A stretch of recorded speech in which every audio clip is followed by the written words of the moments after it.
Hace poco en mi página Hoy en la Iglesia publiqué un artículo muy importante de uno de los defensores de la libertad religiosa más importantes del mundo. Se llama Benedict Rogers. Es británico, era una persona que había sido criada anglicana, pero no tenía ninguna particular inclinación religiosa, pero comenzó a trabajar por los derechos civiles en Asia.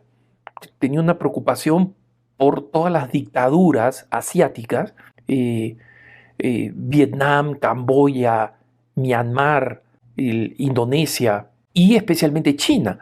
Como saben ustedes, Hong Kong fue un protectorado o una colonia inglesa, y él llegó a Hong Kong, se quedó fascinado con estos movimientos de libertad que había, y encontró que en general en todos estos distintos países las principales fuerzas en contra de la dictadura eran las minorías cristianas, auténticas minorías. Pues estos países son o de mayoría budista o de mayoría hindú, como la India, obviamente, o de mayoría musulmana. Y sin embargo, eran las pequeñas comunidades cristianas las que tenían este liderazgo, este sentido de la libertad que él decía es intrínseco del cristiano. El cristiano entiende la libertad porque entiende lo que ha significado la redención de Jesucristo y la creación de un hombre nuevo. Y eso le da una base no solamente religiosa, sino filosófica, intelectual, para combatir por la democracia, no solo para ellos, sino para los demás. Y esto llevó a Benedict Rogers a dos cosas. Primero, especializarse en la situación, en la persecución religiosa de China contra los cristianos, especialmente en Hong Kong. Él habla fluido el chino mandarín, lo lee, lo habla y lo escribe.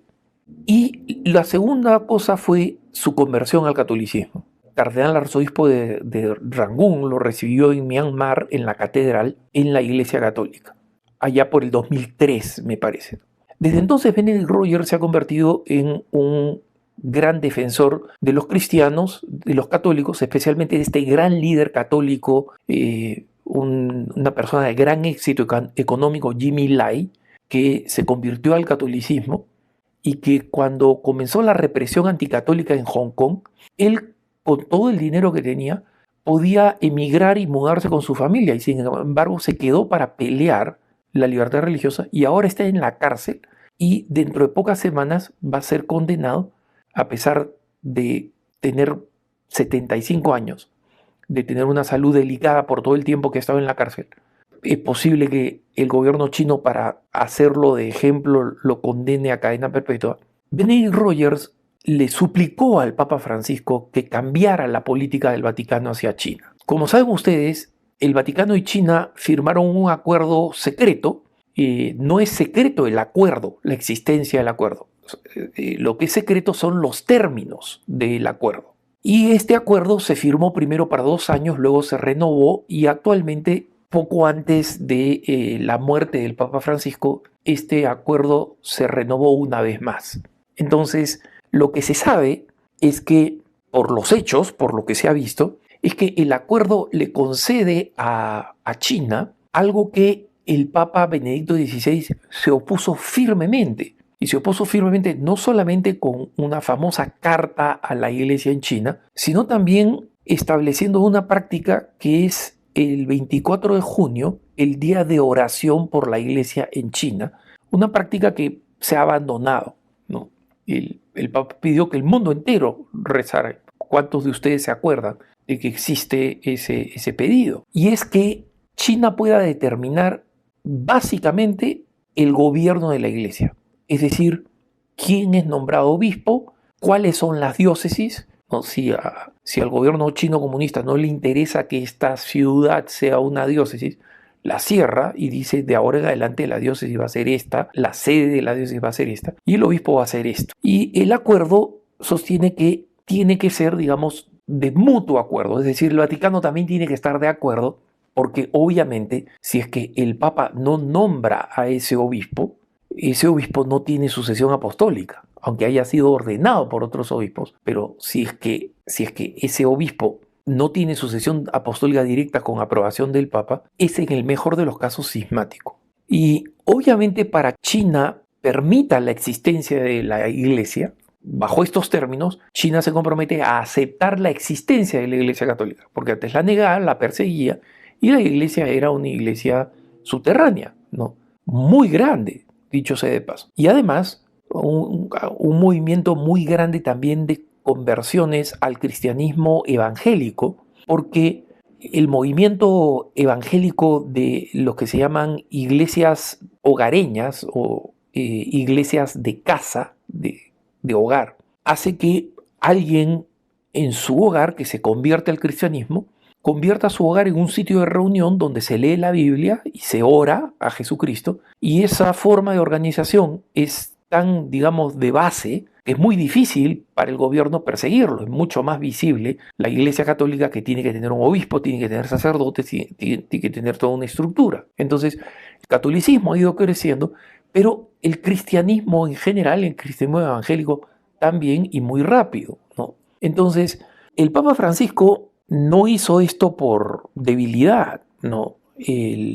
Una vez fallecido el Papa Francisco, el cardenal secretario de Estado explicó que lo que el Papa Francisco creía es que si existía un acuerdo que permitía a la Iglesia subsistir en China, como sea, el tiempo al final iba a estar de parte de la Iglesia, porque así ha sido a lo largo de la historia. Los imperios han muerto, han desaparecido, y la Iglesia ha seguido existiendo.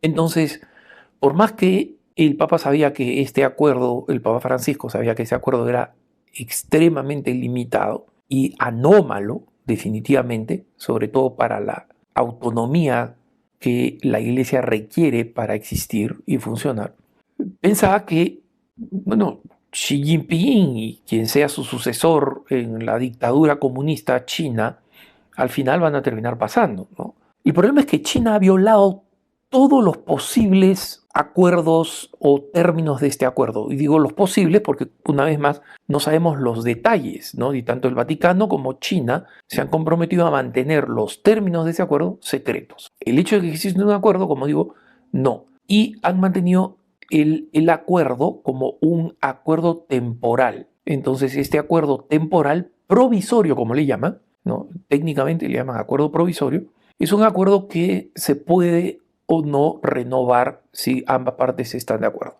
Durante el cónclave, China aprovechó para nombrar un obispo cuando el acuerdo supone que tiene que haber un acuerdo, ¿no?, con la Santa Sede. Lo nombró en ausencia de un papa.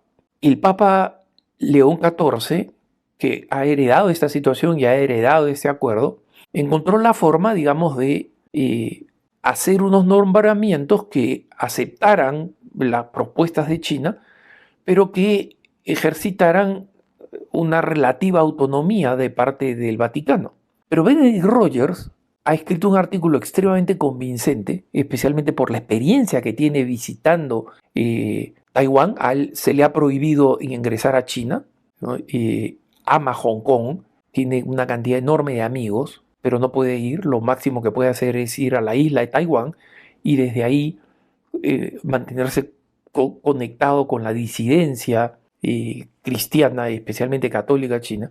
Le está pidiendo al Papa León que cambie de curso y entienda que China es básicamente un bully, es un matón, y que las concesiones no sirven porque la política interna e internacional de China es formal y efectivamente y sistemáticamente y deliberadamente matona, bully.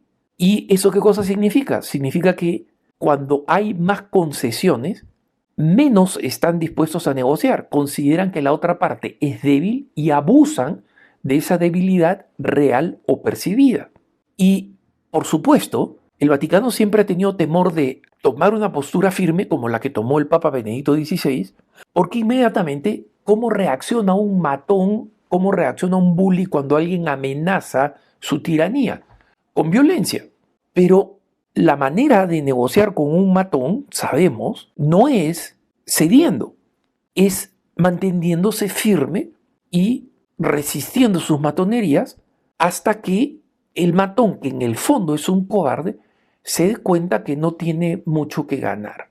Y una iglesia católica de resistencia, de insurrección, va a ser una iglesia que va a sufrir persecución, pero se va a convertir en un problema, en lo que dice Benedict Rogers, y en consecuencia se necesita que el Vaticano plante la cara. Y que no solamente el Vaticano obviamente a nombre de la Iglesia Católica Universal, pero que la Iglesia Católica Universal, en la medida que pueda, tenga estos momentos de oración por la Iglesia en China, que la situación de los católicos y de los cristianos en general en China se haga cada vez más evidente, se escuche más, se vuelva un tema internacional, que sea un objeto de presión ante las autoridades comunistas chinas. Ese es el camino y Benedict Rogers lo ha hecho con extrema claridad, con más conocimiento de la región y de la cultura china de la que tienen las autoridades diplomáticas del Vaticano. Y en consecuencia es un pedido que el Papa León no va a poder acoger inmediatamente. Girar la política con China es como darle la vuelta a un barco gigante petrolero, ¿no? Toma muchísimo, pero que le suplica al Papa, y no soy nadie, pero como un fiel católico me sumo a ese pedido, que el Papa dé signos de un cambio de política definitiva por el bien de los cristianos en China. Que tengas un buen día.